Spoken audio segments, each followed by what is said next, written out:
is on my mind. I am far behind because I find it so much better to unwind. Although there's so much to be done, it could be fun. Do you think there's time for a quick one? The work piles up fast, so many tasks, there's almost no way to catch up. Don't know where to start, it isn't smart, but I've got other plans for us. Although there's so much to be done, it could be fun. Do you think there's time for a quick one?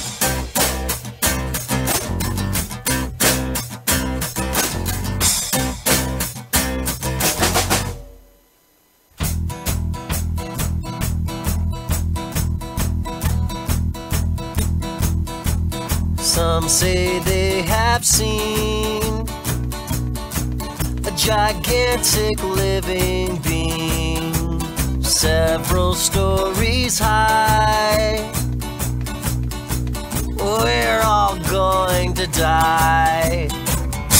Oh no, run if you can, 'cause Tokyo, Japan is in for big trouble. Looks like Godzilla is real, and once he gets here, he'll reduce things to rubble. There's no time to pack.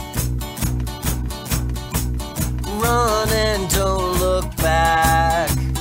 Careful where you hide. Many won't survive. By now, he's well on his way, and you're gonna pay if you don't get to race it. But look up in the skies, we're facing demise from an alien invasion. Yes, he is destructive, and we hope he won't advance. But as it turns out, he might just be our only chance. Save the lizard, he will make a stand.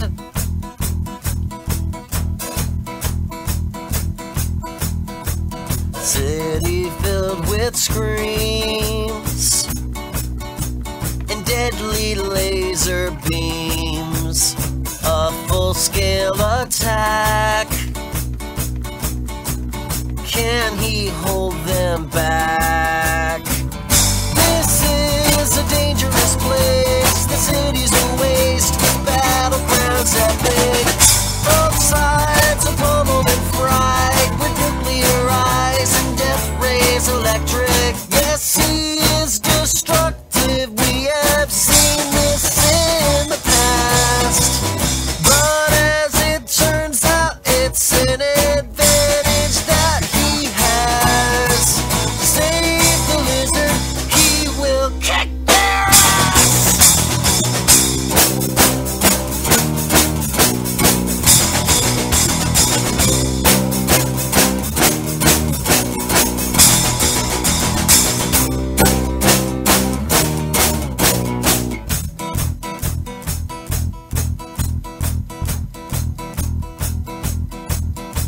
The air has gotten thick with broken glass and steel and brick.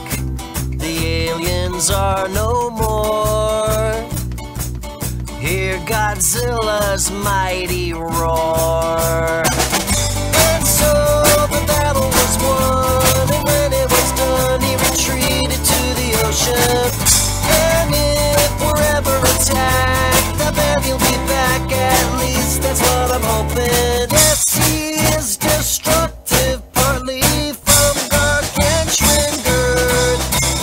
But as it turns out, you know it could have been much worse.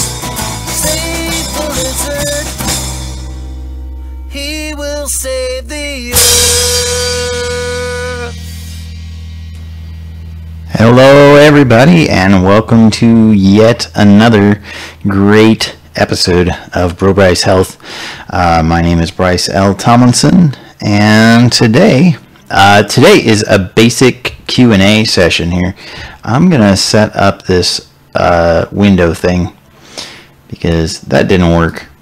We're going to kill that, and we're going to kill that, and we're going to create a new one, because this chat thing is always a challenge, and I usually have more time to set stuff up ahead of time, but today not so much, kind of on the fly. So bear with me.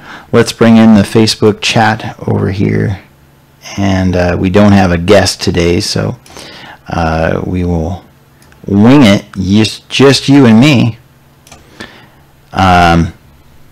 Anyway, so today I decided to do a beginner's Q&A session. So we're gonna have a lot of opportunity to discuss what you do to get started when you're a beginner. I want to address specifically your questions. I don't have a specific target in mind aside from trying to address beginner questions, but we are gonna just have a lot of fun today talking about getting started in keto.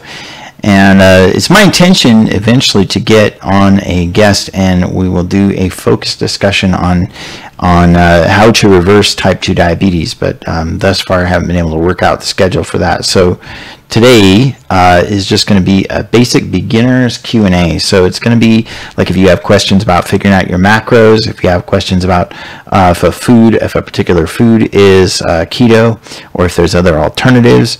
I just want to say that up front at the beginning of this, I am not a doctor. I cannot offer you medical advice. If you need medical advice, you need to seek out a medical doctor to give you that medical advice.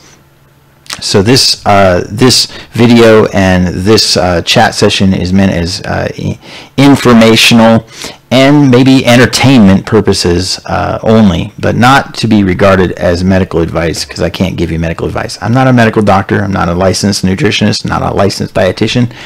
But as I say on my Facebook thing, I'm not a doctor, but I might be smarter than your doctor, maybe. You may have a really exceptionally great doctor, and I hope that you do. And for those people that do, I used to have a doctor that was really supportive of a low-carb, high-fat approach, and was willing to do anything really to help me in my journey. I haven't found another doctor like that since then to help me out with my journey. So since then, the most I've been able to accomplish is to find a doctor that is complicit in what I'm interested in doing. I'm going to take an extra precaution here because I want to make sure that I'm not missing any of the chat over on Facebook. So I'm going to mute this just so that I make sure that I'm not bringing in weird stuff at the same time, right? So, and with that being said, later on this hour, we're also going to do a book giveaway. And I think you guys pretty much already know that. But I'm going to be doing a book giveaway later on this hour, and I have 3 books to choose from. Last week, I gave away a book to, let me list this out, Linda Long won last week's book. That was the new Atkins for the New You. That particular book, I think, Linda, if you're watching this, I hope that you enjoy that book, but I will say it seems to have been well loved. There seems to be a lot of notes in that book that somebody took. Here we go. Yeah, so we have the Keto Help Line thing going on here, and it looks like there are 2 people over on Facebook watching, and I hope that you will join us in the chat and help us to get the chat going, because that'd be great. Love to have some help with getting the chat going here. Anyway, let me go over here because I've got too many things going on. And I see Jackson says, Song of the Day, What If I Said I Love You by Unipop, 1982. 50s style doo-wop revival song with a relaxing beat. Okay, so if you have time, check that out. Maybe put that in the background while you're listening to this. Why can't I see you, Vengeance? That's because Vengeance has you blocked on YouTube or something. I don't know. But Vengeance says, what made you decide to do keto? So, years back, I did Atkins back in early 2000s, and I was very successful on it. That is a low carb, I would want to say more of a higher protein approach. Some people would disagree with me on that, but I did it for a number of years, and I was very successful with it. I got down to 165 pounds, but during that time I was also exercising like crazy, which is maybe why the high protein didn't affect me all that too terrible much. I just want to make sure that we're getting the chat. Yeah, looks like we are. So I'm going to close that out because it seems to be slowing down my machine. Anyway, I knew that low carb agreed with me, and so I did that for a number of years, and I was very successful. But then I got hooked up with my wife, who is she's half American, half Indonesian. Hey Nancy, welcome to the chat. She's over on the Facebook side. It looks like my Facebook chat is not showing up here, so I'm gonna activate that. There we go. Hi Nancy. Now you guys can see the chat as well. So when I was doing Atkins, I was very successful with it, but then I married a woman who's half Asian. She liked rice and bread and crunchy, salty things. So crackers and rice and curry and barbecue stuff. Well, you know, that was on the menu a lot. Tomato-y stuff, pastas, those kinds of things were on the menu a lot. And so for a number of years, I just sort of gradually became more and more complicit with my eating, and I just ate whatever I wanted eventually. So I got up to 285 pounds, and in 2013 I started studying different kinds of low carb, high fat things, and I was in a cast iron cooking group, and I asked a question that no one should ever ask, and that is, you know, can any of you cast iron cooking people point me to, I see all your beautiful pictures of your keto cornbread and all this stuff. Does anybody have a recipe for a bread recipe for cast iron that doesn't have grain in it? And so I was basically called a heathen. I was basically called a blasphemer, and I'm surprised I'm still part of that group, that I wasn't kicked out or banned, but I got a lot of flame for that. And the one lady, Penny Carroll, sent me a link to a website called Ruled.me, RULED.me, and that website showed me the word ketogenic, and I googled it and I looked it up, and I found out all kinds of crazy things about ketogenic nutrition, and I spent the next 2 years going down this rabbit trail of studying it and finding out what I could find out about it and getting closer and closer to it. But eventually I got to the point where I wanted to like buckle down, calculate my macros, do all the things that a lot of people do when they first start out and pull the trigger and decide to jump off into this deep sea of information that they get. And my journey has kind of been a long one that has changed over time. But that's how I ended up on keto. But my doctors have not always been supportive of it. Some doctors think I'm a complete crackpot, but that's okay because the feeling's mostly mutual. So we have, that's okay, awkward, unless maybe okay, cussed or something inappropriate in this stream. Anyway, so yeah. How about we leave it at that, Jackson and Vengeance? And funny how things happen sometimes, yes. Anyway, so I'm here to answer any kind of beginner Q&A questions, and Nancy, you are welcome to chime in at any moment. I will say that Nancy and I, while we're good friends and we have networked together on our avenues of communication, you'll find that there are differing views of differing points of view on different approaches to how to do keto. And Nancy and I have a couple of things that we differ on, but that doesn't mean that we can't still that we can't coexist in this atmosphere and still be beneficial, both of us be beneficial to the people that we communicate with. So that being said, we have some friendly disagreements on a few points of view, and actually it might be fun to do a video where we debate those things. So I think that would be fun. Does being a Christian mean that you should eat in a certain way or style? What exactly is fasting? Okay, Jackson.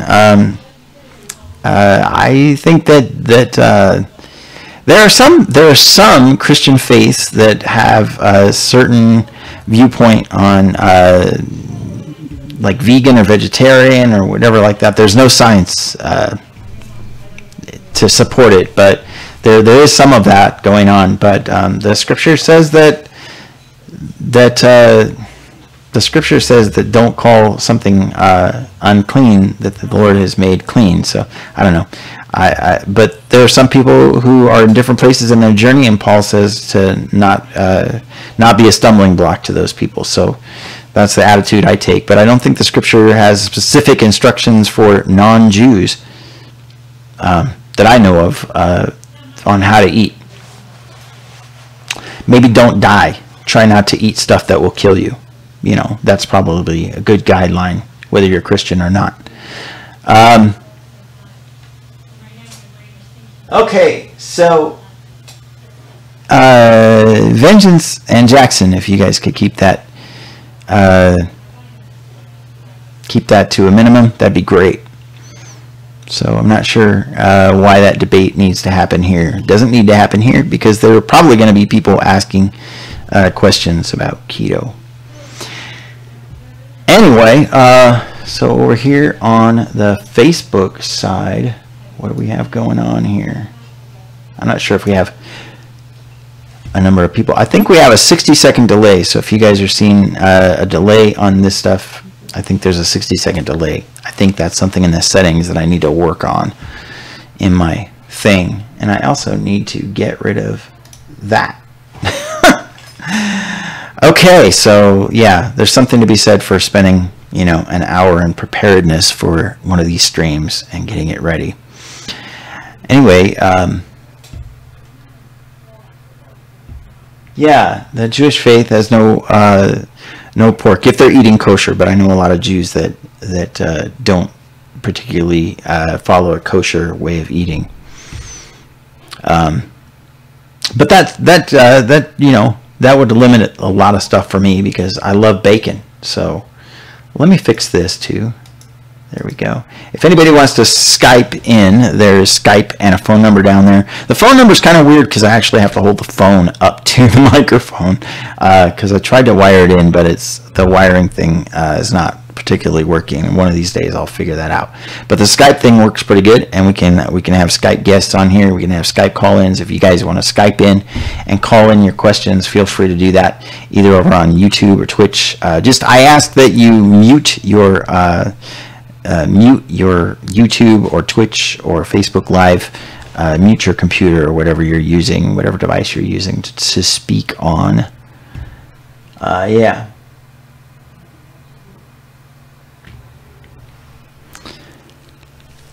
Okay.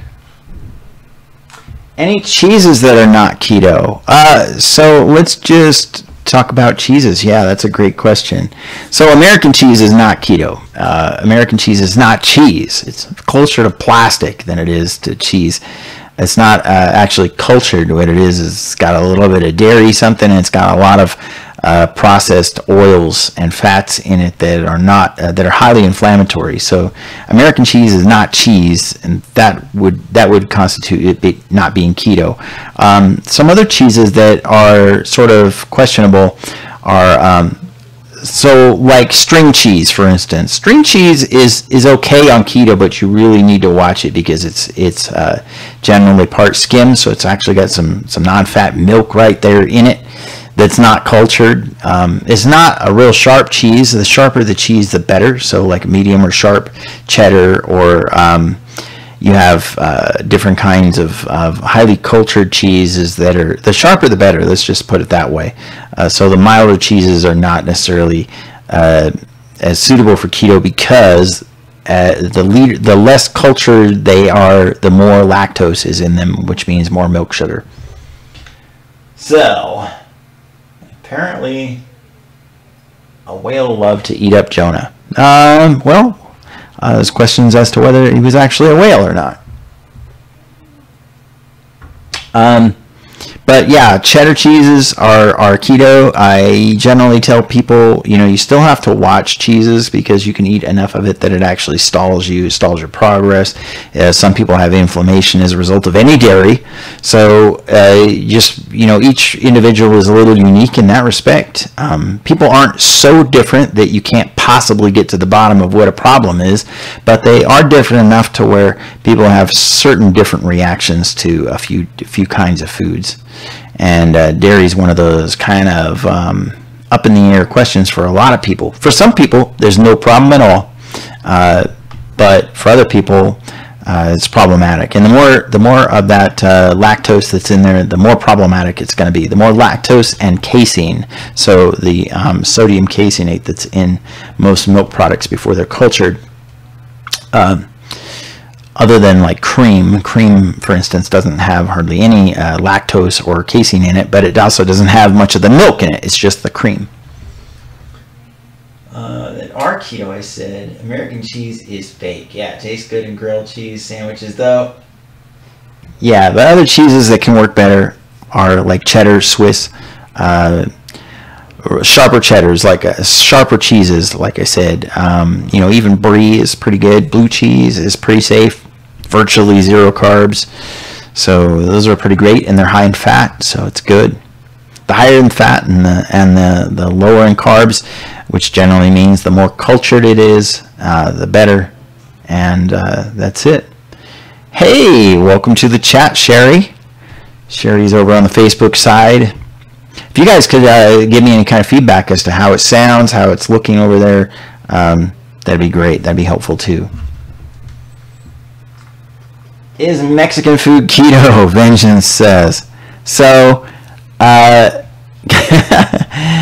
love to leave some room for Sherry and Nancy to chime in on that too, but I would definitely say that Mexican food is challenging. I generally just don't go to Mexican restaurants because, everything comes with like a side of that beans and a side of the rice, or some of the enchiladas. And a lot of the enchilada sauce has a lot of sugar in it. You got to really hunt around for any of that stuff.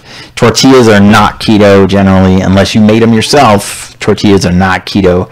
And I'm not one of those if it fits your macros kind of guys. So like those low carb tortillas, they're generally they're made of grain. Grains are inflammatory. So I'm focused on more than just carbs.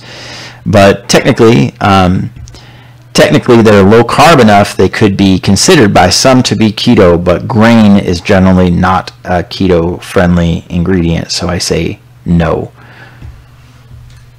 Mexican foods and spicy foods taste great, but mess with your dang stomach. Bathroom problems. You know what? I found that the more you eat of spicy foods, the less it bothers you. So if you eat it and gradually work your way up. Sheep's milk, feta. I would say sheep's milk still has lactose in it. Feta cheese is it's one of those cheeses that I think is a great cheese, but you kind of have to watch it. It's like kind of like string cheese. It's generally one of the less cultured cheeses, so it's going to have some more reactions with certain people than others. Yeah, but the more you eat of a certain food that bothers you, like if you have a food, like for instance, people that eat beans, right? You may have a problem with beans, but for most people, if they eat beans once, they have gastric issues. If they eat beans again and again and again and gradually work their way up, they develop those enzymes in their stomach that are required to digest those things, and you have less and less of the bacteria from that food just sitting in there fermenting. That's really kind of the problem with a lot of people. I wish I was in Tijuana eating barbecued iguana. Yes. Love Tabasco and other brands of hot sauces, by the way. Yeah, Tabasco is a great hot sauce because it has no sugar in it. Basically, it's just got like peppers and vinegar and salt in it. and it's hot, spicy. It's not super hot, but it adds a lot of flavor to it, and the vinegar brings that flavor out. Yes, salsa in a salad. Yeah, and you got to watch salsas too, by the way. But yeah, that's a great idea. You make your own taco meat. You know what Julie did was we used to buy the taco meat seasoning all the time, and so what Julie did very early on is we just went and looked at the package, find out what the ingredients are. Okay, well, let's just take and find out how much of each of these ingredients it takes to make the taco meat taste the way we want it to. And forget about all those filler starches and different things that are in the taco meat seasoning, and just make your own. And it's juicier, it's better, it's awesome. You can use the fattier meats and just make it, you can even make it into chili that way if you want meat-only chili. It's great. Frank's Red Hot. Yeah, Frank's Red Hot is great. It's a great hot sauce, and it doesn't have any sugar in it. Again, it's basically just peppers, a little bit. I think it's got a little bit of tomato in it or something, but there's no sugar and it's no carbs. You can almost eat as much as you want of the Frank's Red Hot sauce, and which is great because a lot of the buffalo wings places, they use Frank's Red Hot. But the unfortunate thing is that a lot of wings places, like if they serve buffalo wings, those wings have a mild breading on them, so you got to kind of watch that. I usually will like order my wings dry so that I can see how much breading is on it, if there is, and I might peel that off. But then give me the sauce on the side so I can have as much sauce as I want, but I don't have to worry about that breading or any of the other stuff. Make your own taco seasoning, shred your own cheese, sherry, the fattier beef. Yes, I love it. 73%. Yum. Tabasco or Cholula for me, Jackson says. Problem is you can down it way too quickly.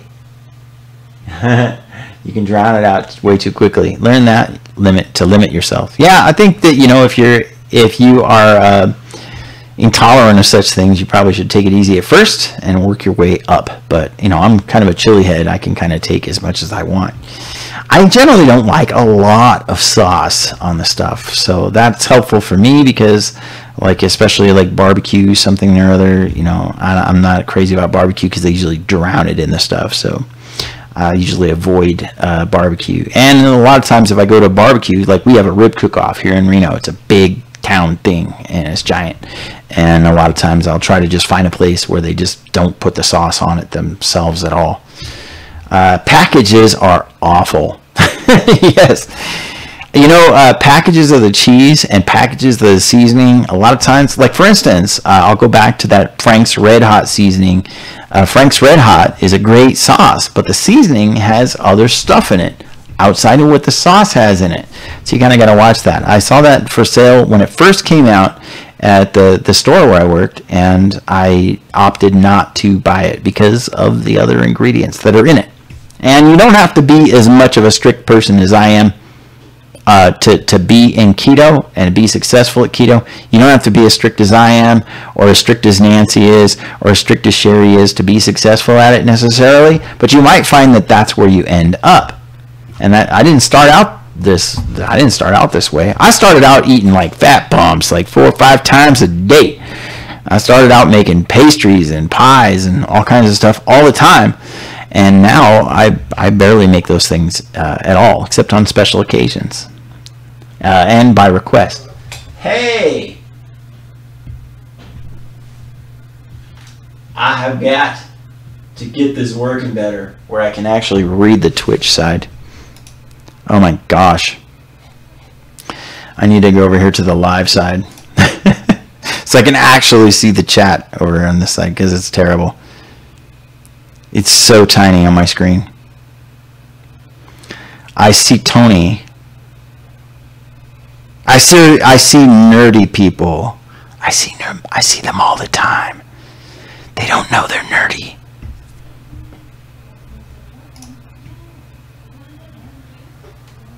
Yeah, Chili Head, Red Hot Chili Peppers fan. No, I'm not a Red Hot Chili Peppers fan, but a Chili Head is just a person who eats peppers like religiously, like loves peppers all the dang time.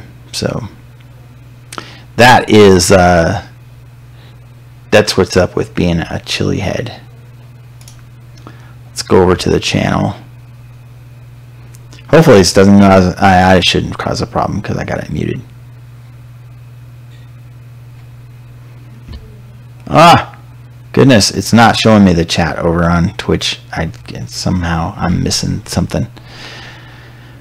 Sad face. I haven't figured out how to like watch Twitch.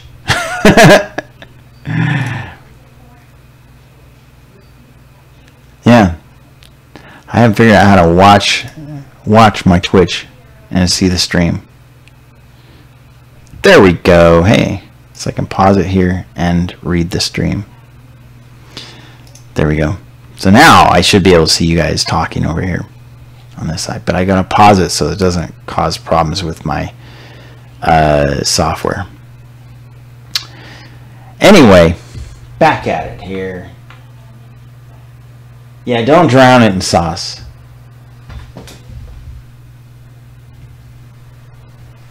There we go. You're nerdy and you know it. You nerdy as you want to be. Nice. Yeah. That's Tony Thomas, guys. I watch a few of his streams when I can get to it. And that's Tony Thomas, Old Nerd Reviews, over on the Twitch side that you're seeing right here. And Hellraiser is also Vengeance. So the same guy moderating YouTube is over chatting in there. And hopefully we will get Donna Lawrence, a.k.a. Our Patreon Hall of Famer. And she's that gamer girl on Twitch. Sherry says, my first week of keto, she made heavy whipping cream with a little cocoa powder and sweetener and ate it almost every night. Now, only once in 2 weeks. Yeah. And Sherry, once again, can you share with us how long you've been doing keto and what's been what's your brief results in that period of time? That'd be great. But yeah, I used to make fat bombs and cream and cheesecakes and all kinds of stuff when I first started out, and I was like trying to learn how to make bulletproof iced tea and stuff because I started in the middle of summer and it's very, very troublesome. So, but I ate a lot of fat, and you know what? You know, if you have a lot of weight to lose like I did when I first started out, it's really not it's not problematic to be eating all that fat, and you'll still, generally, most people still lose weight, even consuming a lot of extra fat. But as you get closer to your goal weight, it becomes more and more challenging to be able to eat that much fat and still be losing body fat weight. But the other thing is that after a while, like, you know, if you're already eating enough fatty foods, then you generally don't feel hungry enough to really need to have these kind of fat bombs and stuff. I'll give you for instance, okay. Sometimes I'll just have like a black coffee in the morning, and then I will pack up a little bag, like a sandwich sized bag chock full of pork rinds, right? And then maybe a little snack bag with some nuts, a small handful of nuts. Sorry, I got hiccups. Small handful of nuts and cheese chips. And I'll take that to work with me, and maybe I'll eat that on my break and my lunch during my shift. And then sometimes I'll come home after shift and I'm like not hungry. That's all I ate for the day sometimes, and I'm not hungry because it's so much fat and it's really satisfying food. And sometimes it's like, okay, well, you know, I might as well just go to bed. So just do that. Sometimes that's what I do. And yeah, Hellraiser says, big hugs to you, Tony, at Old Nerd Reviews.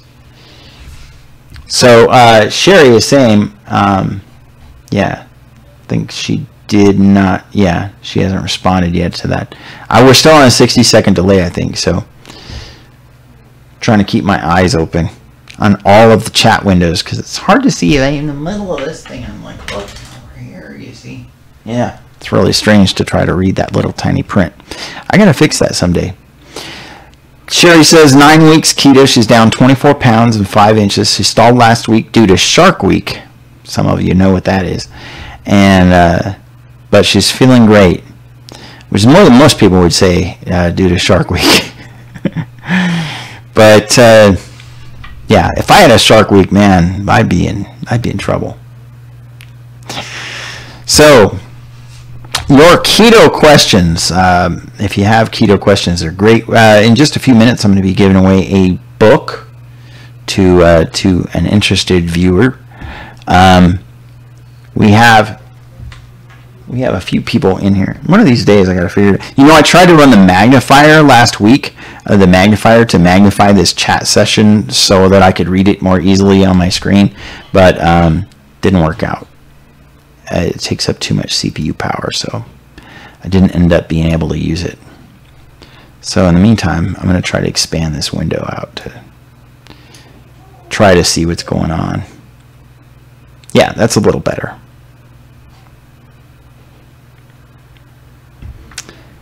All right, Vengeance. He's back on the YouTube side now. Sherry says she used to have chronic bloody noses with an unknown cause. She also has asthma. No bloody noses since keto and 0 asthma attacks, even with spring pollen. Yeah, I started out with sleep apnea. At one point, I was diagnosed with asthma, but I've only had asthma. If I've ever had asthma symptoms, it was only for a brief period of time. Really never persistent. And actually, what they were saying was asthma. They never went in and imaged my lungs or anything or did any of that stuff. They just said, you got asthma and here's your oxygen level and all of this stuff. But my oxygen level since then has been stellar, forever. And the only thing that I did was I took a muscle relaxer, I took a Flexeril, and whatever was causing my chest to be tight, whatever, it relaxed and went away, and I never had it again. So go figure. Yeah, how many people get diagnosed with asthma incorrectly like I was?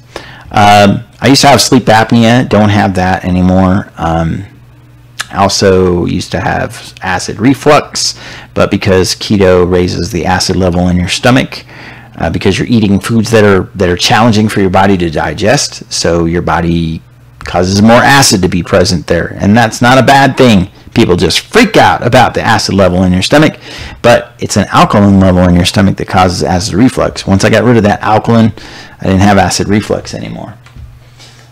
The Darren Show. I think that's the Darren Show. Let me go over here. The Sarah Show. Interested in keto? Can you quickly go over the basics? I'm trying to go vegetarian, pescatarian too. Just on eliminating red meat right now. So, let me just address that right now.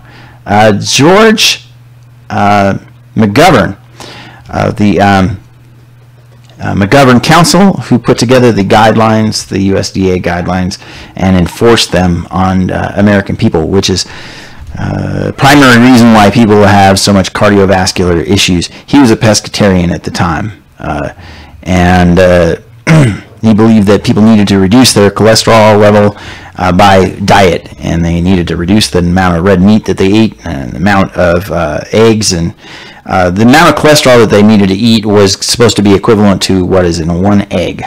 Here's the problem with that. The whole human body is dependent on cholesterol. So I dare say that pescatarian is maybe not totally congruent with keto, and partly because it's difficult to find bioavailable sources of protein and healthy fats in the vegetable environment. You need lots of fat. Your liver, for instance, needs 10 pounds of fat a month to stay healthy and be able to rebuild itself. So that's kind of important. It's hard to get those kind of fats that are healthy from plants. So the vast majority of my fats come from saturated animal fats. One thing that I would say is if you have particular intolerances to certain kinds of foods, then that's one thing. You may have to, some people have to ease their way into it. For instance, people who have not eaten animal fats for a long period of time, they may have a hard time adapting to it, but they may take it on slowly.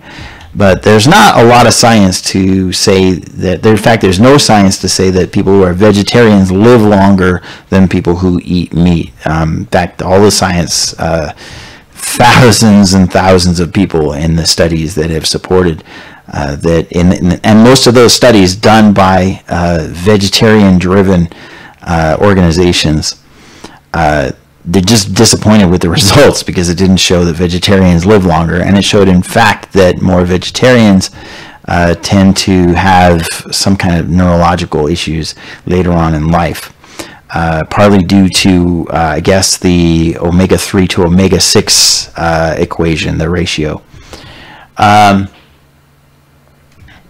Sherry says since age 5, she has CPAP, hoping to get rid of it eventually. Yeah, I would say that would be great. Yeah.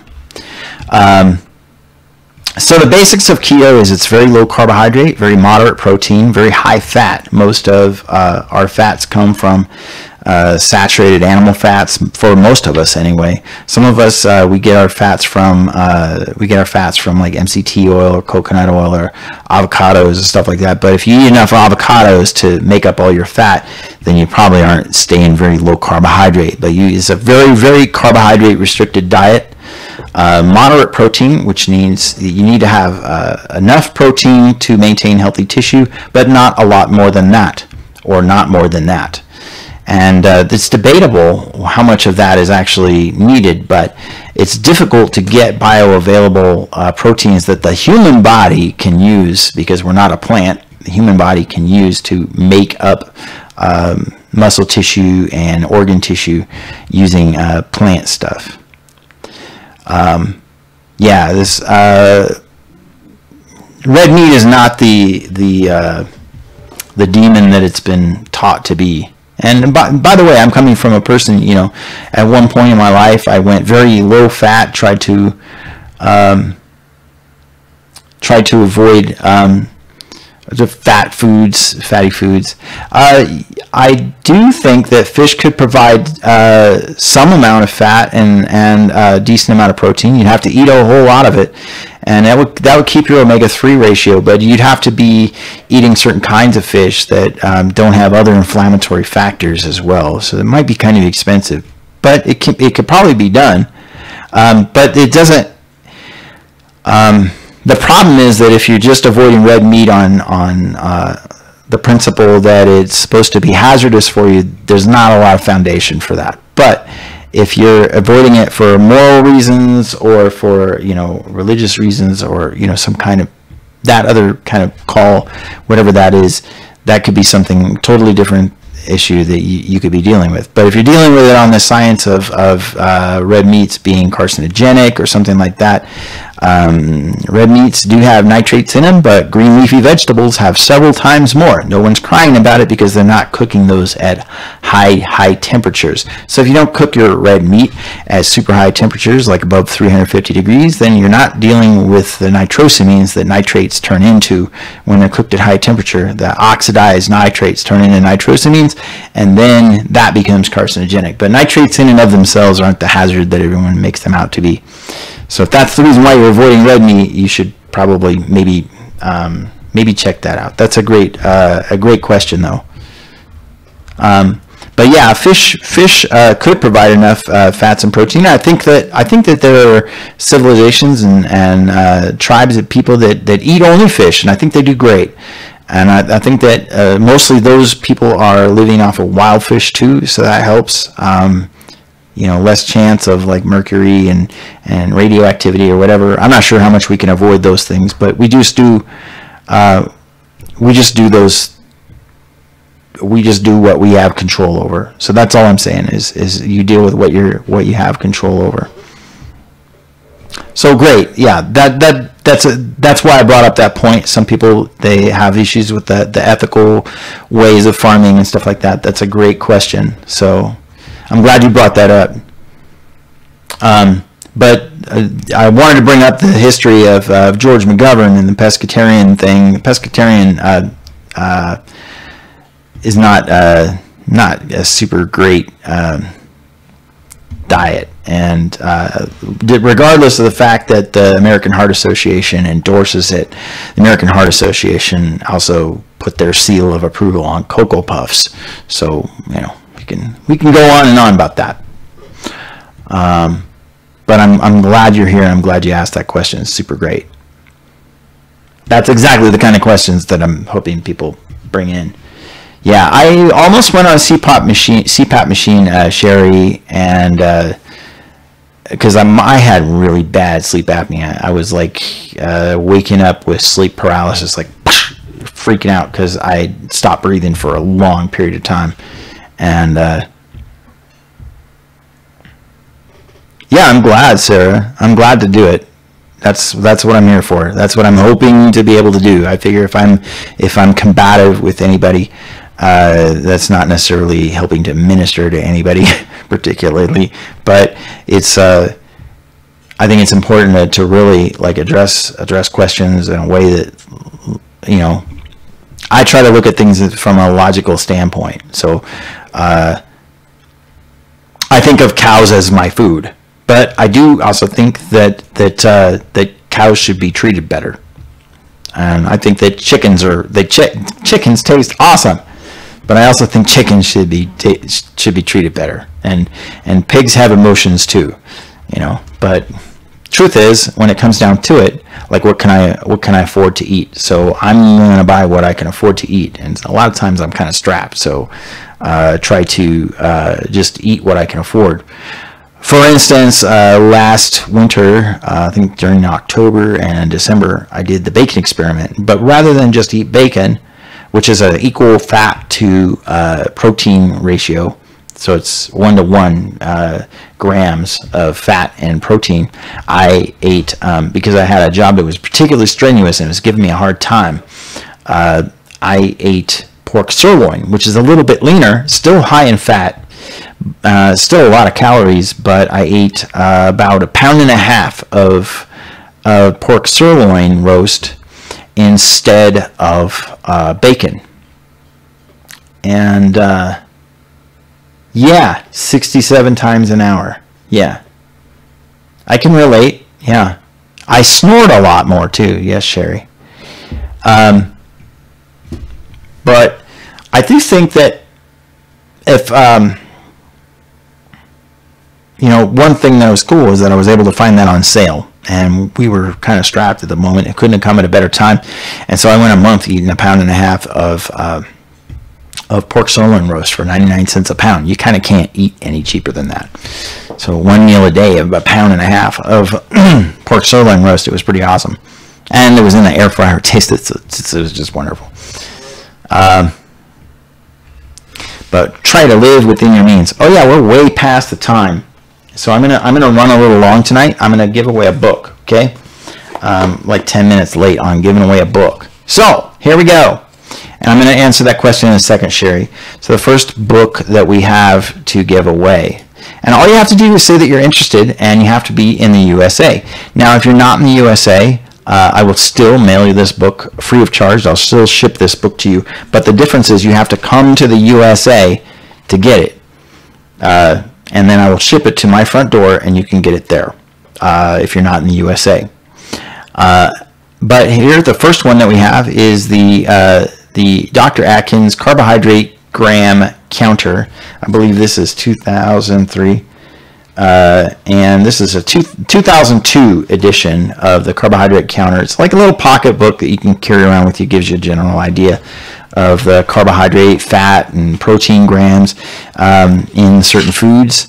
There's that. We have the hardback, minus the dust jacket, of Wheat Belly by Dr. William Davis, MD. This is a book that tells you all about why you should never eat grain. Whether you're a vegetarian or whether you're not, why you should never eat grain, and why grain should not be in anybody's diet. And he provides the science to back it up. He's a cardiologist. He's interested in people's heart health. Dr. William Davis, at this point in time when he wrote this, was very much into the low-carb, high-fat, ketogenic type of approach. He's not so much anymore, but this book does reflect the interests of the low-carb, high-fat community, and it does teach you all the various reasons why you should never eat wheat, and ways that you can get around eating any kind of grain at all in your life, how you can function for real life in real life. So this book here, this is a, let me get this right here, 2003, Complete Book of Food Counts by Corinne Netzer. Corinne Netzer wrote a few books on carbohydrate counts. This is a very comprehensive list from 2003. Yeah, it's 15 years old, but food hasn't changed all that much. At least real food hasn't. And you guys know that I don't really pump a lot of products. I tell people to eat real food. So I'm glad that real food doesn't really change. Well, Subway may change its recipe, like it has here Subway stuff, but pork chops still basically have the same kind of carb count, which is 0, and fat grams, and pork and protein grams and stuff like that. But they have a lot of fast food joints and different kinds of things that haven't changed that much too. So just either one of these 3 books, the complete, the Dr. Atkins Carbohydrate Gram Counter, the Complete Book of Foods Counts, or Wheat Belly by Dr. William Davis. You can have any one of these books absolutely free. One person, the first person to answer that they're interested in a book, will get the book mailed to them free of charge if you're in the USA. And so far we don't have an answer, but we'll run a little bit long so that you guys can get a little time to answer that. I'm not going to cut you off at the seam here. Sherry says, snap peas, green beans, keto friendly, planning a keto veggie garden. That's a great question. So some of you know, in the BroBryceHealth group, I have a food list PDF that's attached to the pinned post. You guys can get it for free there. And it's basically the food list that's in Gary Taub's book, Why We Get Fat and What to Do About It. And that is, oh, yep, there we go. It's telling me 5 o'clock. That is the foundational thing, and I think that if you follow those directions, then you can experience success in keto. Tony says, give me bacon or give me more bacon. That's correct. Yeah, that's a great way to put it. So snap peas and green beans to some extent are in that list, but your quantities are limited. And so here's what I have to say about it. My own personal input is legumes are not on my menu for the most part. On occasion, I may eat them. Hey, Sarah says, I'm very interested in Wheat Belly. All right, Sarah. So if you want to private message me over here on Twitch, or you can catch me on Facebook. You can go to the BroBryceHealth group. If you see those links up there in the corner, brobrycehealth.info, that's the Facebook group right there. And you can join the group, and the food list is there. There's plenty of options there. But also, to get back to the green beans thing, that is great. But Sarah, I will definitely mail you Wheat Belly. If you're in the USA, I will mail you Wheat Belly free of charge. And this is my own personal copy. I'll have to get another one for my own use. But I have not been able to find any more great keto books at the thrift stores the last couple of weeks. So my supply is running slim. But Wheat Belly is a fabulous book. A lot of people have been asking for that on this channel. So I'm glad to give away as many copies as I can get. Snap peas and green beans are not on my menu because they're legumes. I don't eat legumes, but if I on occasion want to have some green beans, refer to that list for like the quantity limitations. But the thing is that the green beans do have carbs. They do have some carbs. As some of you know, I'm mostly a carnivore. I do eat vegetables on occasion when I want them, but I've come to the conclusion that they're not quite as essential as most people have thought. And in fact, I don't believe that they're as essential as I used to think. So I used to be a person who thought that you had to have vegetables every single day, and I'm not necessarily of that school of thought anymore. But I think that they can be good for you. They're a great source of vitamins. I don't think the fiber is all that essential. So, but I say limit your quantities of snap peas and green beans. I try to steer clear of all legumes. So cashews and peanuts, for instance, are legumes, not nuts, so I don't eat them. I can't grow bacon in a garden. Yeah, I've heard that. Although pigs can live in a garden, technically. So you could grow bacon in a garden. Lots of leafy and cruciferous vegetables going in though. Yeah. So kale, fabulous if you like it. By the way, kale cooked down. If you cook kale, it's pretty amazing. I mean, if you like cooking in some bacon grease, especially, there you go. Or butter, you know, whatever you like. Yeah, so let me go over here and check. And yeah, Sarah, if you private message me either on Twitch or on YouTube or on Facebook, I am more than happy to join you in a conversation and get your address and mail this off to you. It'd be great. I'd have this mailed to you this week in a fancy dancy Trader Joe's or Winco paper bag package that I custom make. I used to do an eBay business, and I packaged my stuff up in paper bags a special way so that stuff wouldn't get messed with. Anyway, if you look in the feed on the BroBryce Health group, you'll see a picture that someone posted with a package that they got, or they posted the book, but they said that it took them 20 minutes to get into the package because I packaged it that well.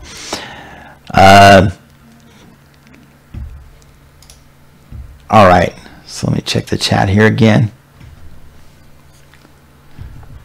Yeah, I still think there's got to be a way to grow bacon in a garden. That'd be great. I have had, by the way, because I've had various incarnations of my diet journey through life, I have had what's called vegetarian bacon. And let me just say, bacon doesn't come from turkeys, and bacon doesn't come from vegetables. Bacon comes from pigs. I love bacon, but it comes from pigs. It does not come from, yeah. I have a picture somewhere. I think it's in the BroBryce Health group of Baconaise, like commercial Baconaise. I bought it one time thinking, okay, you know, I'll just give this a try. It's probably going to be terrible, but you know, I'll just give this a try.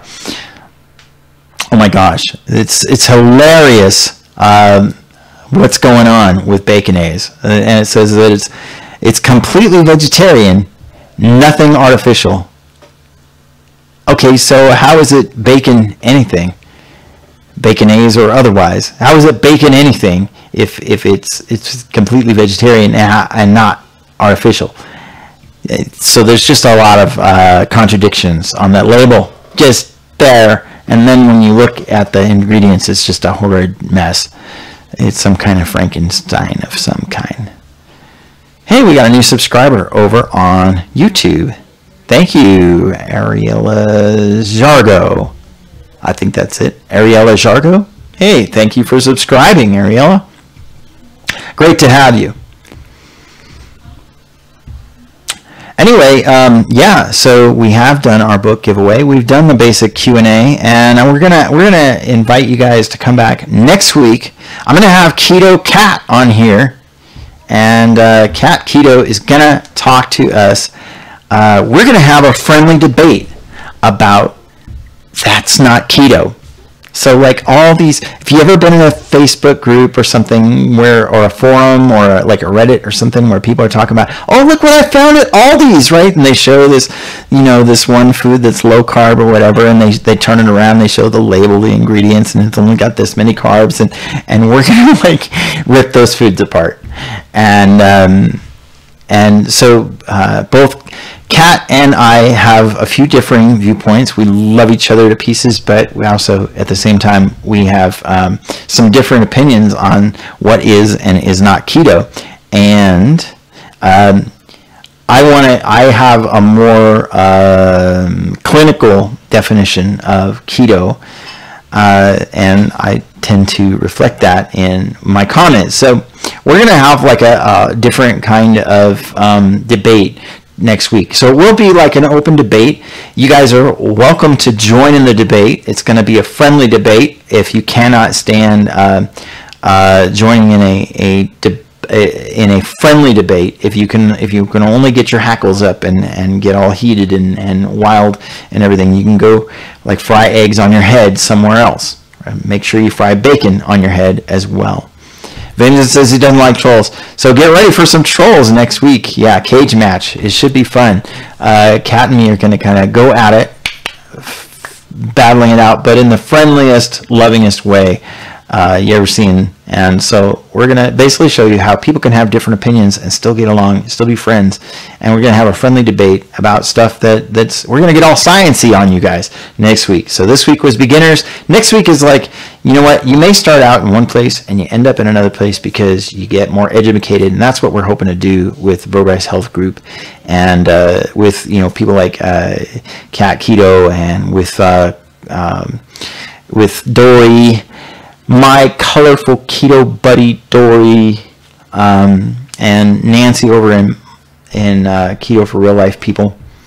So if you guys have seen those groups recommended at the top of the BroBryce Health Group, you should go over and check them out. It's pretty great information. You get a lot of fun, a lot of interesting shares, a lot of live Q&As and stuff like that, so you can get all your questions answered. Anyway, yes, it's time to go. But yes, thank you, bacon tree. I want to see a bacon tree, or pig in a tree. I want to see pigs that can grow up happy in trees. And then we can say we have a bacon tree. Yeah, that'd be great. Anyway, you guys, thanks for joining me. Next week, we will have Cat Keto on here, and we will go at it with some that's not keto arguments and stuff. So you guys have a great day, and we'll see you next week. Bye.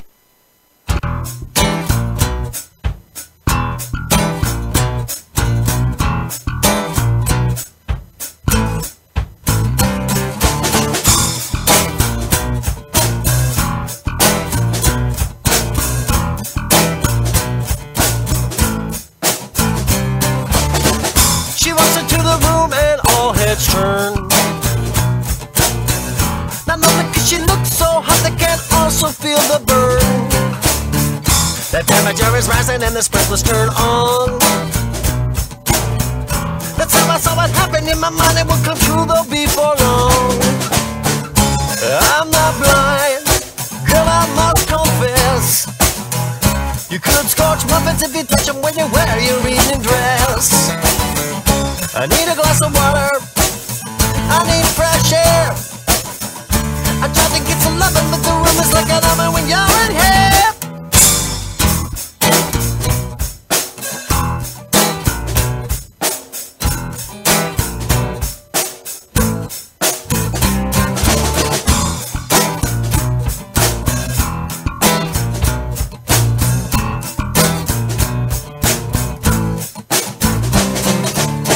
Where the smoke, there's fire, that's what I was taught. And you prove the theory very clearly when you look so smoking hot. With the fireproof gloves on, maybe we could touch. But I'm learning I don't wanna be burning you, are way too dangerous. I'm not blind, girl, I must confess. You could scorch muffins if you touch them when you wear your evening dress. I need a glass of water, I need fresh air. I tried to get some loving, but the room is like an oven when you're in here. Yeah.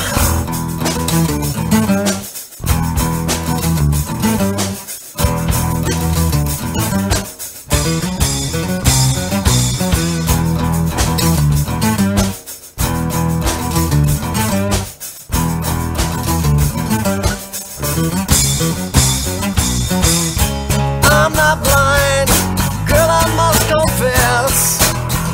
You could scorch muffins if you touch them when you wear your evening dress. I need a glass of water, I need fresh air. I tried to get some loving, but the room is like an oven when you're in here. I tried to find an exit, but that weren't more so clear.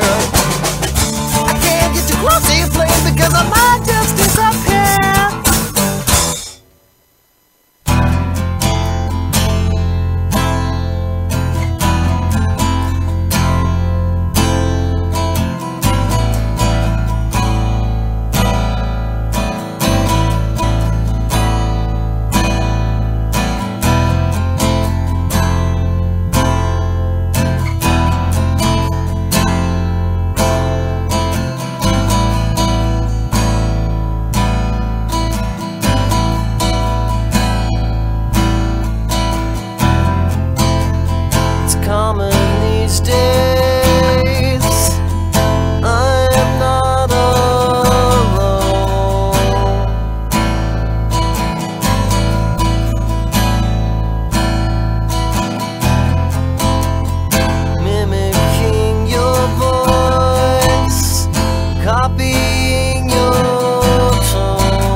like to see you. Back then I didn't know.